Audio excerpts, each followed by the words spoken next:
아모스 수요일 날 아모스서를 이야기할 때에 앞에 있는 내용들을 제가 계속 반복을 합니다. 그 이유는 여러분들이 이 아모스서를 쭉 이어서 나갈 때에 잊지 않도록, 그래서 이 나중에 아모스서를 읽으실 때에 이런 내용이었지라고 하는 것이 기억나게 하기 위함이고요. 또 하나는 아모스서 전체를 이해하는 데 있어서 앞에 있는 내용부터가 참 중요하기 때문에 그렇습니다.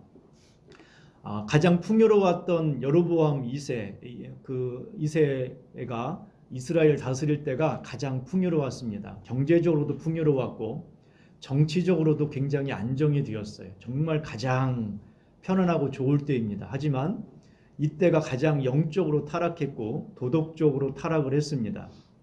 하나님은 이스라엘의 죄를 선지자를 보내셔서 책망을 하셨는데 호세아를 먼저 보내셔서 책망을 했어요. 호세아를 통해서 책망을 하셨는데 이스라엘 백성들이 듣지를 않는 거예요. 그래서 다시 아모스를 보내서 하나님이 그들을 책망하십니다. 아모스가 처음에 설교를 할 때 남쪽 사람이거든요. 우리로 말하면 남한 사람이 북한의 평양에 가서 예언을 하는 거예요.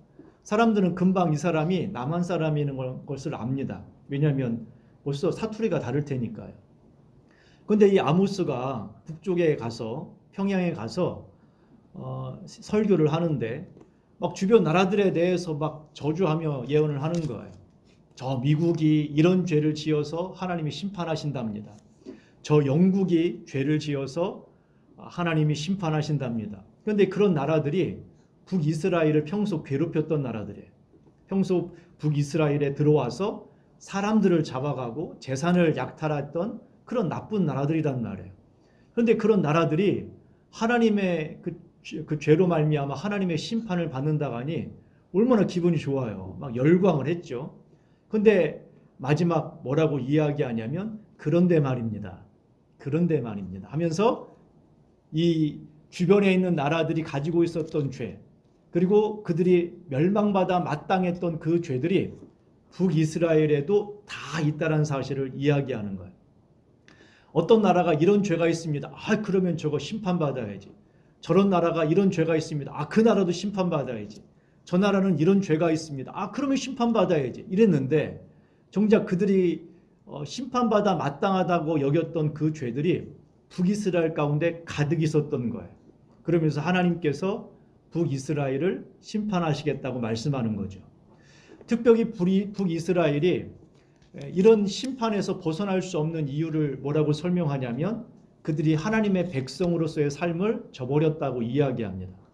여러분과 저는 하나님의 자녀가 되었고 하나님의 백성이 되었어요. 하나님의 자녀로서의 합당한 삶이 있습니다. 북이스라엘도 마찬가지였어요. 하나님이 세상의 여러 민족들 중에서 이스라엘 사람들을 선택을 하셨어요. 그건 그들이 힘이 있어서도 아니고 능력이 있어서도 아니고 선택할 만한 이유가 있어서도 아니에요. 그냥 하나님이 그들을 사랑하기로 작정한 거예요. 특별히 그들에게 애정을 베푼 거란 말이에요. 그리고 그들을 애굽에서 구원하셔서 계약을 맺고 그들을 하나님의 자녀가 되게 하셨어요. 여러분, 이스라엘 땅에 수많은 창녀들이 있었는데 호세아 선지자가 고멜이라고 하는 그 여인을 자신의 아내로 삼았어요. 고멜이 그럴 만한 자격이 있었나요? 그런 거 아니에요. 그런 거 없었어요. 이 사람이 앞으로 엄청난 능력을 발휘할 만한 그런 사람이었기 때문입니까? 그것도 아니에요. 그가 엄청난 배경의 사람입니까? 그것도 아니에요. 그냥 호세아가 그를 사랑하기로 작정한 거예요. 그냥 그렇게 작정한 거죠. 하나님이 이스라엘 향하여 뭐라고 표현하셨냐면 내가 너희밖에 모른다라고 이야기했어요. 내가 너희만 안다. 하나님이 여러분 세상에 우리보다 더 헌신적인 사람, 우리보다 더 하나님을 신실하게 믿을 사람, 우리보다 더 주님을 사랑할 만한 사람이 너무나 많이 있는데 그런데 하나님이 우리를 부르신 거예요. 그냥 자격이 있어서가 아니 그냥 우리를 부르셨어요. 그리고 우리를 하나님의 자녀 삼으셨고 천국을 우리에게 주겠다고 약속하신 거예요. 그냥 그렇게 사랑하겠대요. 그러면 여러분 이 은혜를 받은 저희들 이 깨달아졌잖아요.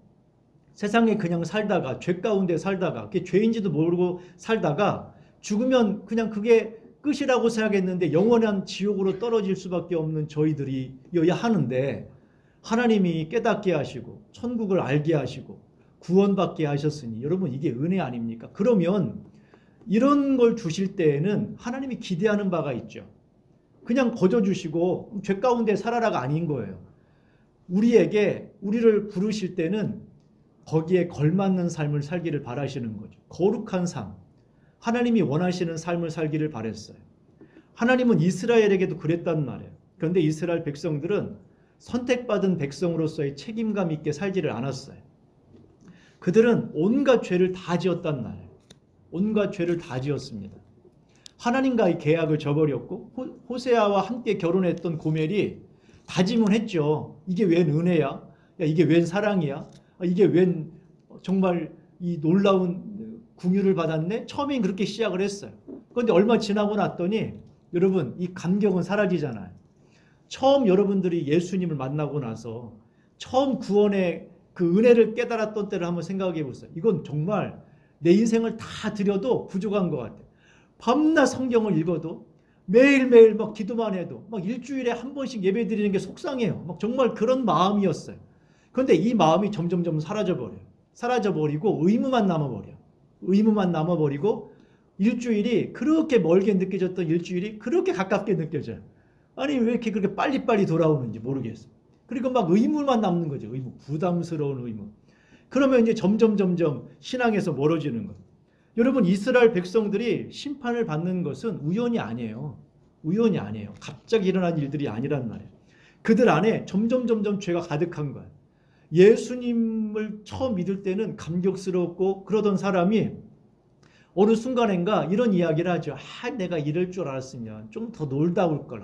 내가 참 예수 믿고 나가지고서 놀지를 못하네. 이런 이야기 하시는 분들이 가끔 있잖아요. 여러분 이거 경계가 조금 애매한 거예요. 이분은 어디에 살고 있냐면 지금 경계선에 살고 있는 거예요.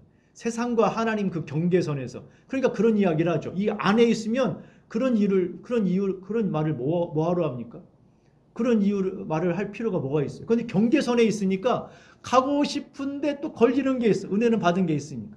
가지는 못하겠는데 가고는 싶고. 그래서 그냥 가끔 한 번씩 적당히 하나님이 치지 않을 것 같은 정도에서 한 번씩 갔다가 들어오고 나갔다 들어오고. 그러지 않겠어요? 그러고 있는 거죠. 여러분 아모스가 뭐라고 이야기했냐면 사자처럼 부르짖는 하나님의 음성을 듣고 회개하라고 이야기합니다. 여기서 중요한 게 있어요, 여러분. 뭐냐면 우리가 선지서를 읽으면 막 심판에 대한 이야기를 합니다. 막 심판을 이야기하고 가만 안 두겠다라고 하는 막 그런 막 예언들이 막 있어요. 그러면 하나님은 다혈질이신가 보다. 다혈질이 하나님이신가 보다 생각하는데요. 그렇지 않아요, 여러분. 여러분 생각해 보세요. 부모가 자녀한테 막 바닥에다 회초리를 막 때려요. 뭐 하란 얘기예요, 이거? 뭐 하란 얘기예요? 뭐 잘못을 했어요, 자녀가. 불러 세웠어요. 그리고 나서 바닥에다가 막 회초리를 때리면서 막 다그쳐요. 뭐 하란 얘기예요, 이거? 빨리 잘못했다고 뉘우치고 그리고 다시는 이러지 않겠다고 빌으라는 거잖아요. 자녀가 둘이 있네요. 둘이 있는데 너희들 왜 그랬어? 바닥을 막 회초리를 때리는데 하나는 보통 첫째들이 그럽니다. 눈을 막 닭똥 같은 눈을 뚝뚝 흘려요, 막. 그러면서 말도 못하고 잘못했어요, 막 그러고 있어요. 그러면 또 불쌍히 여기죠. 둘째는 어떻게 합니까? 내가 뭘 잘못했는데 빠득빠득 둘째 기질이 그러잖아요. 그러면 이제 어떻게 돼요? 안 맞을 것도 맞아. 처음에는 그냥 바닥만 치려고 했더니 너 그러면 회초리 대, 종아리 대 해가지고 때리잖아요. 여러분 지금 하나님이 호세아 불러가지고서 야 예언해라. 여러분 남쪽에 있는 아모스 불러다가 예언해라. 아니 여러분 이게 지금 지금 주님의 마음을 이해하셔야 돼요. 아니 심판하려면 뭘 그렇게 부질없이 그렇게 해요. 그냥 한번 해버리지. 여러분 지금 이게 무슨 말을 하고 싶은 거냐면 하나님이 회개하고 돌아오라는 거예요. 이게 지금 하나님이 기회를 주고 있는 거예요. 마지막 심판이야. 이거 마지막이 아니에요. 지금 기회를 주고 있는 거란 말이에요. 지금 하나님의 이 예언이 이 심판의 예언, 이 저주의 예언, 이 경고의 예언이 사랑으로 들려져야 된다고요. 이게 사랑으로 들려지지 않고 야 하나님 참 다혈질이다. 이거 하나님이 막 때리고 막 위협적인 여러분 이렇게 보면 진짜 주님의 마음을 모르는 거예요. 이 예언서가 하나님의 마음을 가지고 지금 백성들에게 회개를 촉구하고 있는 거예요. 그냥 내버려두면 안 되니까. 오늘 본문도 하나님께서 심판을 이야기합니다. 심판을 이야기하는데 여러분 9절부터 10절에 한번 보세요. 9절 10절에 아스돗의 궁궐들과 아스돗은 어디를 말하냐면 블레셋입니다. 블레셋의 궁궐들과 애굽 땅의 궁궐들에 선포하여 이르기를 너희는 사마리아 산에 모여 그 성 중에 얼마나 큰 요란함과 학대함이 있나 보라 하라. 자기 궁궐에서 포악과 겁탈을 쌓는 자들이 바른 길을 행할 줄을 모르느니라. 여호와의 말씀이니라. 무슨 말이냐면 이거예요. 호세아한테 아모스한테요. 야, 너 가가지고서 저기 블레셋 왕들이나 지도자들 저 애굽에 있는 왕하고 지도자들한테 저 사마리아 성에 한번 가보라고 얘기 좀 해봐라. 그러면서 여러분 이게 지금 다른 나라들 중에서 특별히 블레셋과 애굽을 선택해서 그 궁궐에 가서 이야기하라고 했잖아요. 다른 나라들이 아니라 블레셋과 애굽을 콕 집어 선택한 이유는 뭐냐면 이 블레셋과 애굽은 아주 잔인한 나라들이란 말이에요. 잔인한 나라들. 이 폭력에 아주 그냥 심취해 있는, 우리로 말하면 이런 거예요. 야, 저기 어디에, 대전 어디에 있는 조폭들한테 가가지고서 저 집에 한번 가보라고 해봐라. 예를 들어서 아니면 저 조폭들한테 가가지고서 저 교회 한번 가보라고 해봐라. 그러면 이게 무슨 말이에요? 이 폭력과 불법과 악에 아주 그냥 쪄들어 있는 이 사람들조차도 아우, 야, 저 너무 심한데? 이럴 거라는 거야. 그러니까 지금 이스라엘의 이 죄악이 세상에 가장 악한 사람들이 봐도 야, 이거 너무한 거 아니냐? 뭐 이런 정도예요. 이런 정도. 그러니까 지금 어느 정도인지 아시겠죠? 세상에 가장 악한 자들을 불러다가 한번 구경시켜봐라. 지금 이게 어느 정도인지. 쓰는 단어들이 요란함, 학대함, 포악, 겁탈 이런 단어들이거든요. 이게 뭐냐면 요란함이라는 것은 무법이라는 것, 법이 없어요. 이스라엘에 법이 사라져 버렸어요. 무법지대가 됐다라는 거예요. 그래서 힘 있는 자, 돈 많은 사람, 권력자들이 약한 자들을 학대하는 일이 그냥 일상이에요, 일상. 거기에다가 포악과 겁탈이라는 건 뭐냐면 폭력으로 강제로 빼앗는다는 말이에요. 폭력으로 강제로 빼앗는 거예요. 그게 사람이 될 수도 있고 집이 될 수도 있고 뭐 그런 거예요. 어쨌든 강제로 폭력적으로 모든 것을 그냥, 그러니까 한마디로 막 있는 자들이, 권력과 돈이 있는 사람들이 무법지대예요. 그냥 무법지대. 이런 상황에 지금 이스라엘이 놓여 있는 거죠. 여러분, 우리는 죄를 멀리 해야 돼요. 지금 주님이 뭐라고 말씀하셨냐면 하나님을 모르는 자, 세상에 가장 악한 자보다 더하다라고 말해요. 여러분, 이게 가끔 이제 우리가 세상에서 그런 이야기를 듣잖아요. 세상에서는 안 믿는 사람들은 서로 이제 좀 갈등이 있을 수 있죠. 갈등이 있을 수 있죠. 그럼 세상 사람들은 그걸 어떻게 풀지요? 보통 어떻게 풉니까? 갈등, 회사 안에서 좀 갈등이 있어요. 그럼 어떻게 풀어요? 야, 우리 좀 저녁 때 밥 한 끼 먹자 해가지고서 밥 한 끼 먹고 때로는 술 한 잔 마시면서 조금 이제 노곤해지면 그때 이제 진심으로 이야기를 하죠. 그리고 나서 이제 어쨌든 그날 뭐 이러니 저러니 하면서 어쨌든 그날 끝나서 다음날 가면 이제 좋은 관계가 돼요. 어느 정도나. 근데 교회는 어때요? 그런 거 없습니다. 교회가 싸우잖아요. 어떤 교회가 뭐 장로님하고 뭐 장로님 파, 목사님 파든지 원로 목사 파든지 단임 목사 파든지 어쨌든 싸우잖아요. 그래서 단임 목사 파는 뭐 본당에서 예배 드리고 원로 목사님 파는 뭐 저쪽 어디야 저기 뭐 교육관에서 예배 드린다. 자, 그러면 어떻게 돼요? 끝나는 거죠. 너 죽고 나 죽자 아닙니까? 그래서 사람들 그러잖아요. 교회 사람들은 세상 사람보다 더 못하다. 이게 꼭 이것만이 아니라 다른 부분에 있어서 그런 이야기를 들을 때에 우린 좀 심각하게 받아들여야 돼요. 그러니까 우리가 항상 하는 핑계들이 있죠. 진리는 양보하지 못해. 맞아요. 진리는 양보하지 못하죠. 그런데 여러분, 정작 그 사람들이 그것만 가지고 우리를 비난할까요? 단지 우리가 진리라고 믿는 걸 우리가 고수하기 때문에 그 사람들이 기독교인들을 그렇게 싫어하고 미워할까요? 그건 아닐 거라고 봐요. 뭔가 우리가 세상 사람보다 못한 부분들이 있기 때문에 그런 거거든요.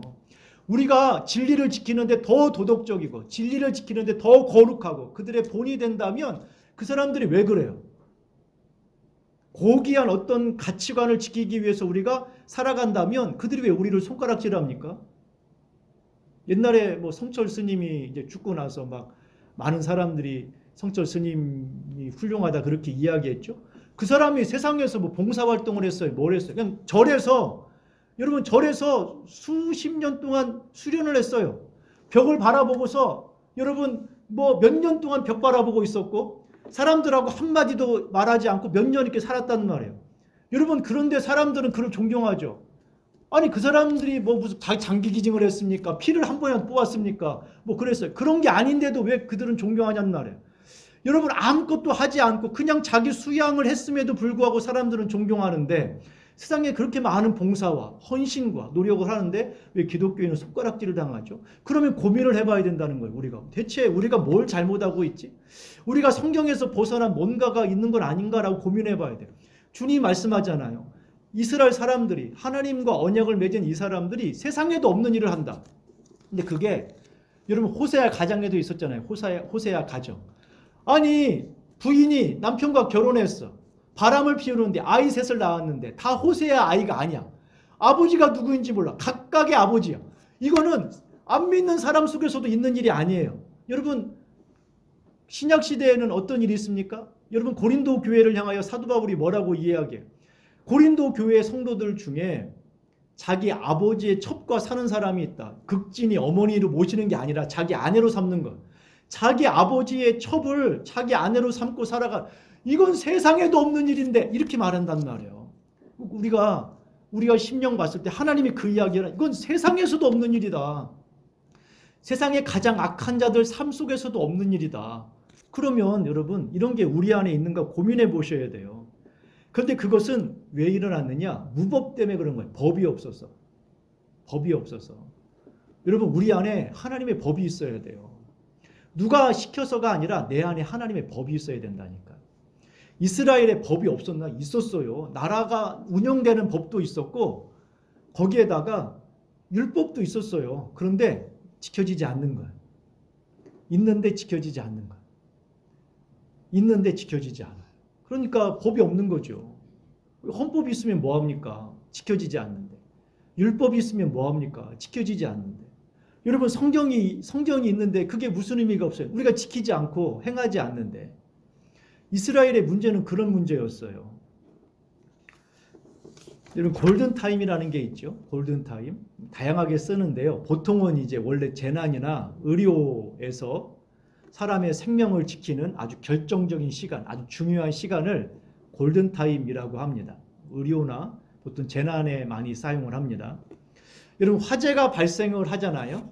만약에 뭐 우리가 화재가 발생을 하면 뭐 사이렌이 울리고 불이 번쩍번쩍 하죠. 예전에 요즘은 그게 없는데 몇 년 전에는 계속 오작동이 막 일어나서 막 중간에 막 사이렌 울리고 불이 번쩍번쩍할 때가 많이 있었어요. 여러분 화재가 건물 안에 있을 때 여러분들이 어느 건물이든 아파트가 됐든 직장이 됐든 어떤 건물에 들어갔는데 거기에서 화재가 발생을 했어요. 화재가 발생을 해서 화재가 발생을 했네 인지를 했잖아요. 그리고 나서 대피를 해야겠다. 자 보세요. 화재가 발생을 했네 시작을 해서 그리고 나서 어떤 과정이 있었겠죠. 그리고 나서 대피해야겠다까지 결정되는 시간이 몇 분이냐면 12분이었어요. 평균. 대피를 해야겠다라고 실제 그 행동을 옮길 때까지 12분이고 대피를 하고 이제 시작을 하잖아요. 그래서 바깥에까지 나올 때에 보통 3분에서 5분 걸립니다. 이게 무슨 말이냐면 사람들이 화재가 발생을 했다. 인지를 했잖아요. 화재가 발생했는데 이게 사이렌이 울린 것이든 연기가 나든 아니면 어떤 불이 확인이 됐든 뭔가 이제 화재가 발생했네라고 인지를 해서 곧바로 나오지 않는다는 거예요. 그리고 12분 지나서 이제 나와야겠네라고 나오잖아요. 그러니까 총 시간이 몇 분이나 걸리냐면 15분 걸리는 거예요. 그런데 여러분 화재의 골든타임은 몇 분인지 아세요? 3분이에요. 3분. 화재의 골든타임은 3분. 최대 5분이에요. 최대 5분 안에 무조건 나가야 돼. 그 얘기는 뭐냐면 화재가 발생했다 인지하면 무조건 나가야 된다는 거예요. 무조건 나가야 된다는 거예요. 이게 오작동이었다 하더라도 일단 나갔다가 다시 와야 돼요. 왜냐하면 사람들은 야, 화재가 저쪽에서 발생했으니까 뭐 이렇게 좀 보고 나서 이제 나가야 되겠네 라고 나가면 되지 않을까? 근데 그건 여러분 불일 때 가능한 것이고요. 화재가 발생을 하면 3분 안에 연기가 확 퍼집니다. 화재가 발생해서 사람이 죽잖아요. 불에 타 죽는 게 아니에요. 연기로 죽는 거예요. 10명이 죽으면 2명만 불에 죽고 8명은 질식사예요. 질식사. 연기로 죽는 거란 말이에요.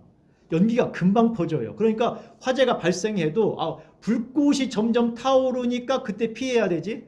그건 내 생각이고요. 그냥 화재가 발생했다. 일단 무조건 나가야 된다. 연기가 차오르면 나갈 수가 없어요. 골든타임이 3분입니다. 근데 여러분 이스라엘 백성들은 골든타임을 놓치고 있어요. 지금 하나님께서 죄를 짓고 있는 이스라엘 백성들에게 똑같이 하겠대요. 여러분 지금 죄를 짓는 사람들은 약한 사람이에요? 지금 강한 사람이에요?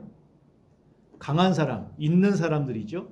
하나님이 있는 사람, 강한 사람이 약한 사람을 탄압하고 압제하고 빼앗는 이 일들을 더 강한 사람을 통해서 하겠다라고 이야기하는 거예요. 세 가지를 한다고 이야기하십니다.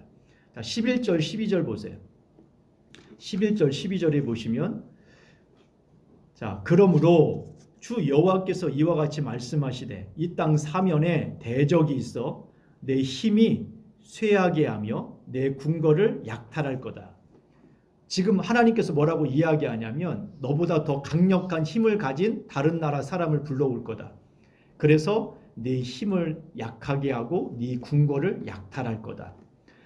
여호와께서 이와 같이 말씀하시되 목자가 사자 입에서 양의 두 다리나 귀 조각을 건져냄 같이 사자가 양을 잡아가요.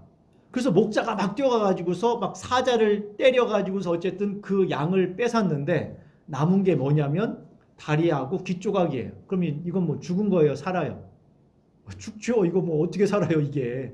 그러니까 지금 하나님이 어떻게 하시겠다고 이야기하시냐면 혹시 이 전쟁에서 혹시 살아남은 자가 있다 할지라도 다 죽게 되겠지만 살아남은 자가 있다 할지라도 결코 피하지 못할 거다. 극소수에 불과할 거다라고 이야기하는 거죠. 12절 다시 보세요. 여호와께서 이와 같이 말씀하시되 목자가 사자 입에서 양의 두 다리나 귀 조각을 건져냄 같이 이건 뭐 이미 생명은 끝난 거예요. 다리 2개만 남았는데 그게 살아남았겠어요? 사마리아에서 침상 모서리에나 걸상의 방석에 앉은 이스라엘 자손도 건져냄을 입으리라. 이게 무슨 말이냐면 사자의 입에서 2다리나 귀 조각 건져낸 것처럼 이스라엘 백성들 중에서 이 정도밖에 남지 않을 거다. 그런데 이 사람들이 누구냐면 침상 모서리나 걸상의 방석에 앉은 사람들. 이 사람들은 부유한 사람들이에요? 가난한 사람들이에요? 부자지요. 침대에 한쪽 모서리에 딱 앉아가지고서 누구 가져다 주는 거 이렇게 먹어가면서 지내는 사람이나 의자에 앉았는데 뭘 깔았어요? 좋은 방석을 깔았으니 이 사람은 있는 사람, 권력 있는 자들을 향하여 지금 예언하는 거예요. 한마디로 말하면 네가 약탈한 것처럼 약탈을 당하고 압제한 것처럼 압제를 당할 거다. 이렇게 말합니다. 13절, 14절 이와 같은 죄들을 막아야 되는 사람들이 있죠. 그게 누구냐면 종교 지도자들이었어요. 그런데 그들은 그렇게 하지 않았습니다. 13절 주 여호와 만군의 하나님이 말씀이니라.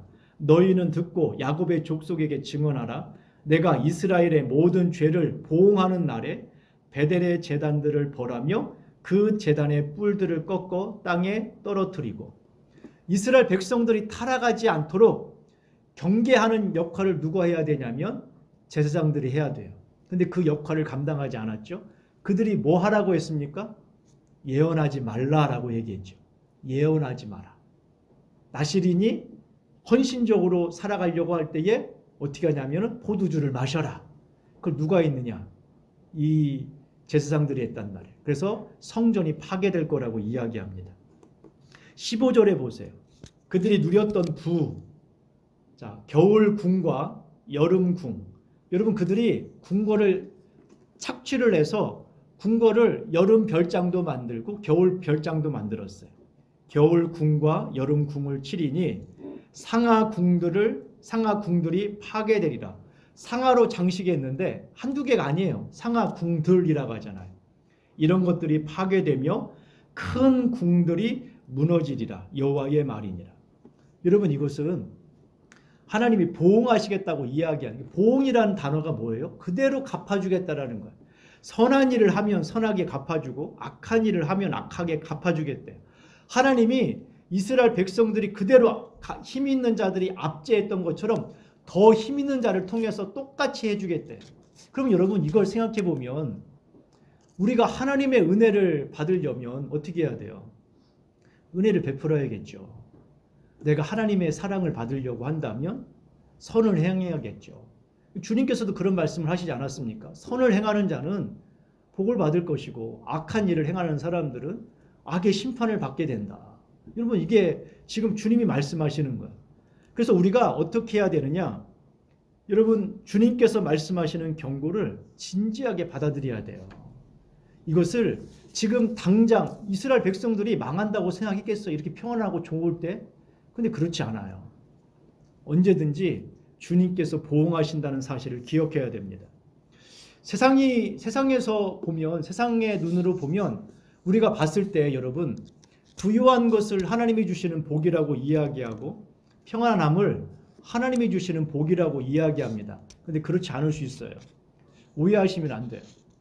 그러니까 편안함과 부유함이 하나님이 주신 복이야? 절대 그렇지 않습니다. 불의와 함께하는 억압과 함께하는 부유함과 편안함은 복이 아니라 저주가 돼요. 오늘 하나님께서 4장 1절부터 3절에 보면은 특별히 누구에게 뭔가를 이야기합니다. 근데 이게 뭐냐면 이스라엘 사람들이 죄를 짓는데 배후가 있었어요. 배후에 누가 있었단 말이에요. 자 보세요. 4장 1절 보세요. 4장 1절. 사마리아 산에 있는 바산의 암소들아. 사마리아는 어디냐면 북이스라엘의 수도에 우리로 말하면 서울에 있는 바산의 암소들아. 바산은 어디를 말하냐면요. 아주 푸른 초장이에요. 푸른 초장. 푸른 초장에서 거기에 암소들이면 여러분 이 암소들은 살이 포동포동 쪘을까요? 아니면 막 메말라 가지고서 막 삐쩍 말랐을까요? 푸른 초장에 있는 양들, 푸른 초장에 있는 소예요. 잘 먹어서 이제 아주 살찌고 윤기가 나고 건강한 소들입니다. 그런데 이것은 누구를 의미하고 있냐면 예루살렘, 사마리아의 수도의 강한 권력자들, 부자들의 아내들을 말하는 거예요. 그 부인들을 말하는 거죠. 잘 보세요. 사마리아 산에 있는 바산의 암소들아, 이 말을 들으라. 너희는 힘 없는 자를 학대하며 가난한 자를 압제하며 가장에게 이르기를 술을 가져다가 우리로 마시게 하라 하는도다. 자, 이 귀부인들이 어떻게 했느냐? 모임을 가져요. 모임을. 그랬는데 어느 날 보니까 모임에 한 5명이 모였는데 A라고 하는 사람이 못 보던 목걸이를 해왔네. 뭐 번쩍번쩍한데 투명한 뭔가가 달려있어요. 뭐야? 했더니 다이아몬드 반지래요. 다이아몬드 반지. 그러면서 우리나라에 하나밖에 없는 10억짜리 다이아몬드 반지래요. 세상에 이걸 어떻게 구했냐고 그랬더니 이제 지금 그 남편이 요즘 막 사업이 잘 돼가지고서 이렇게 벌어왔다고 이야기하는 거죠. 그 둘째 친구는 뭐라고 이야기하냐면 우리 아이들이 지금 뭐 미국에 유학을 갔다고 그래서 요즘 이제 쓸쓸하고 힘들어서 애완동물을 키우려고 하는데 그냥 뭐 치타 한 마리 사다가 키워야겠다고 그래서 지금 치타가 오고 있는 중이라고 말하면서 이렇게 이야기하고 세 번째 부인은 뭐라고 이야기하냐면 지금 막 요즘 나는 지금 땅을 넓게 사가지고서 골프장도 만들고 막 그런다고 이야기를 해요. 배가 아파요, 안 아파요? 아프죠. 그 사람들이 그렇게 한단 말이에요. 그래서 집에 왔어요. 빈정이 상했어요, 남편한테. 뭐라고 이야기하냐면 당신은 대체 뭐 하고 있는 거냐고 이야기하는 거예요. 그런데 그 A라고 B라고 하는 사람들이 그렇게 부유함을 얻을 때 어떻게 얻은 거라고요? 강탈한 거란 말이에요. 자신의 힘과 권력을 가지고 착취한 거예요. 일을 시켰는데 돈을 안 줘. 예를 들어서 어떤 식으로든 돈을 뺏어요. 이런 일을 했어요. 예를 들어 이런 거죠. 돈을 꿨어요. 빌려갔단 말이에요. 언제까지 갚기로 했어요. 근데 그날 내가 연락을 끊어버려. 연락을 안 해. 그러고서 어떻게 했느냐. 네가 그날 돈을 안 줬으니 그거에 대해서 벌금을 내라. 이렇게 말하는 거죠. 이런 식으로 돈을 불법, 온갖 불법을 자행해가지고서 돈을 갈취해서 그렇게 한 거예요. 그러니 부인이 자기 남편한테 당신도 누구는 다이아라는데 나는 뭐 금반지도 안 주더구만 이러면서 막 달달 볶아. 맨날 볶아. 누구는 아들을 유학 보내서 미국에서 지금 잘 살고 있다는데 당신은 뭐야? 달달 볶아. 그러면 남편이 또 열 받아요, 안 받아요? 받지요. 그래서 어떻게 합니까? 가서 또 불법을 행하는 거예요. 지금 그 얘기하는 거예요. 여기서 지금 술이라고 하는 것은 한 번 마시면 한 번에 끝나는 게 아니죠. 취할 때까지 마시고 계속 매일매일 마시면 중독이 되죠. 그러면 술이 없으면 못 사는 거예요. 그러면 어떻게 되는 거예요? 계속 그 술을 마시게 하라는 거예요. 여러분, 하나님이 지금 뭘 이야기하고 있냐면 죄를 짓는 남편들뿐만 아니라 그 배우까지도 심판하시겠다고 이야기하는 거예요. 하나님은 죄의 뿌리까지 다 캐내시겠다고 이야기하는 거죠. 우리가 직접적으로 죄를 가담하지 않을 수도 있어요. 하지만 죄의 배우가 될 수도 있다는 사실을 아셔야 돼요. 죄를 묵인하고 죄를 그냥 내버려 두고 그냥 그렇게 하고 있다면 우리도 역시 죄의 배우가 될 수 있는 거죠. 하나님께서 여러분 3절과 4절에 보면 하나님께서 이스라엘 백성들, 이 귀부인들이 포로로 잡혀갈 거라고 이야기합니다. 그런데 재미있는 표현을 썼어요. 낚시를 하듯이 꿰어갈 거라고 말합니다.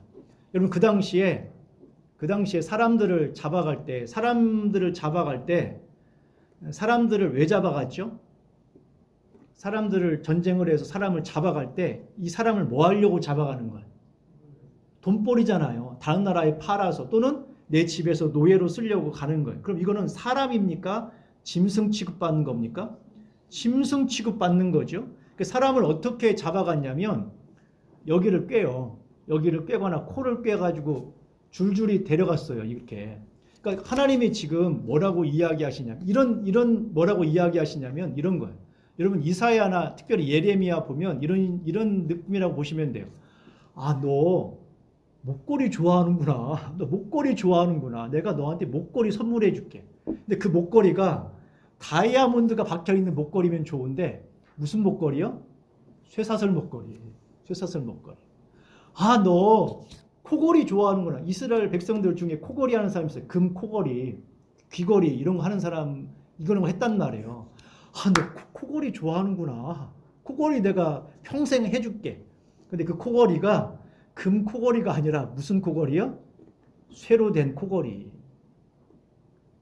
지금 그렇게 하시겠대요, 지금. 여러분, 이 말씀을 통해서 우리가 알아야 될 게 하나 있습니다. 뭐냐면, 끔찍하지요. 하나님께서 아주 심각한 경고를 하는 거예요. 이스라엘 백성들이 죄를 지음으로 말미암아 저주를 불러내고 있다는 거예요. 저주를 부르고 있고, 이건 반드시 심판을 받을 수밖에 없대요. 여러분, 그런데 하나님께서 이것을 선언하는 이유는 뭐냐면 회개하라는 거예요. 돌이키라는 거예요. 특별히 이스라엘 백성들이 이런 심판을 받는 이유를 하나님이 먼 나라를 일으켜서 그들을 책망했다고만 보시면 안 돼요. 이렇게 이해하시면 돼요. 여러분, 부잣집에 도둑이 임합니까? 가난한 사람의 집에 도둑이 임합니까? 부잣집에 임하게 되죠. 사람들이 강제로 빼앗았어요. 강제로 빼앗아 가지고서 사람을 막 죽이고 다른 나라에 팔고 강제로 빼앗아서 집에다 부유하게 채워놨단 말이에요. 금으로 채워놓고 막 보석으로 채워놓고 채워놨어요. 그러면 누가 든다고요? 불법이 행해지면 도둑이 들어요. 도둑이 들었는데 그냥 드는 게 아니죠. 혹시나 잡힐까 싶으니까 칼 하나 들고 들어왔네. 강도가 들어왔는데 갑자기 그냥 몰래까지 가지고 도망가려고 했어. 근데 깨어났어, 주인이. 그럼 어떻게 해요? 몸싸움이 벌어지겠죠. 나는 그냥 도망가고 싶은데 몸싸움이 벌어졌어요. 그럼 어떻게 합니까? 강도가 순간 칼을 빼서 찌르는 거죠. 그게 무슨 말이냐면 여러분, 죄를 지으면 그 죄로 어떤 그 다음 작용들이 일어나게 돼요. 죄를 짓게 되면 죄로 끝나는 게 아니라 그 다음 어떤 작용들이 일어난다니까요. 여러분, 만약에 이스라엘 백성들이 하나님의 법을 따라 정의롭고 공의롭게 살아가면 여러분, 재산들은 분배가 될 수밖에 없어요. 그러면 도둑이 들 수가 없다니까요. 가난한 자가 생기지 않아요. 왜? 가난한 자를 돌보라고 했으니까. 구워줬다가도 돌려주라고 했으니까. 더 이상 원한 관계가 사라져 버려요. 그런데 빼앗기고 나면 원한이 생기는 거죠. 빼앗기고 나면 죽을 것 같아요. 죽는 지경에 이르면 너 죽고 나 죽자 하는 거예요. 그러니까 여러분, 어떤 죄가 그냥 생기는 게 아니라 연쇄 작용을 하는 거예요. 주님이 더 넘어가면 큰일 난다고 이야기해요. 여러분 생각해 보세요. 요즘 오늘인가 어젠가 뉴스 보니까 대전에 음주운전자가 있더라고요. 여러분, 음주운전 엄청 많습니다. 엄청 많아요. 조심하셔야 돼요. 밤에 그냥 나 신호 걸렸으니까 건너가야지. 큰일 나요. 보고 또 봐야 돼요. 운전하실 때 그냥 안전운전 하세요. 저 사람이 술 먹은 사람이야 라고 생각하세요. 제가 가다 보면 비틀거리는 차들 많아요. 졸아서 다행이죠. 졸지 않고 음주운전하는 사람도 굉장히 많아요. 실제로 그렇습니다. 그런데 여러분 생각해 보세요. 어떤 사람이 매일 음주운전을 하면서 만취해서 운전을 해요. 그러면 뭐가 예상이 돼요? 사고가 예상이 되죠. 자기가 죽든지 다른 사람을 죽이든지. 이건 당연한 수순이에요. 그러니까 주님께서 더 이상 가지 말라라는 거예요. 더 넘어가지 말라라는 거예요. 그렇게 외치는데 돌아오지 않아요. 이스라엘 백성들은 결국 망해요, 여러분. 결국 망해요. 우리에게는 기회가 있습니다. 우리에게는 그러지 않을 기회가 있어요. 혹시나 우리의 심령과 마음속에 악한 사람보다 더 나쁘지 않도록 늘 깨어있고 주의 말씀으로 거울 삼아서 우리 안에 이런 것들이 쌓이지 않도록 늘 살피고 주님의 말씀을 들을 때에 조심스럽게 그 말씀대로 회개하고 돌이키는 것을 금방금방 하셔야 돼요. 여러분, 맞고 돌이키는 게 좋습니까? 그냥 내가 말로 회개하고 돌이키는 게 좋아? 여러분 빨리 회개하면 말로 그냥 끝나잖아요. 말로 하나님께 하나님 저 잘못했어요. 회개합니다. 아니 말로 그냥 끝날 일을 조금 더 가면 어떻게 해야 돼요? 눈물 흘려야 돼요. 눈물 흘리면서 주님 제가 잘못했습니다. 근데 거기서 끝나면 좋아. 근데 그걸로 끝나나요? 그 다음 단계도 있어. 여러분 거기까지 가면 안 되죠. 그 다음 단계까지 가면 안 돼. 그냥 말로 회개하게 해요. 우리 그냥 경계를 타이트하게 해서 그 우리 경계 있잖아요. 말씀의 경계.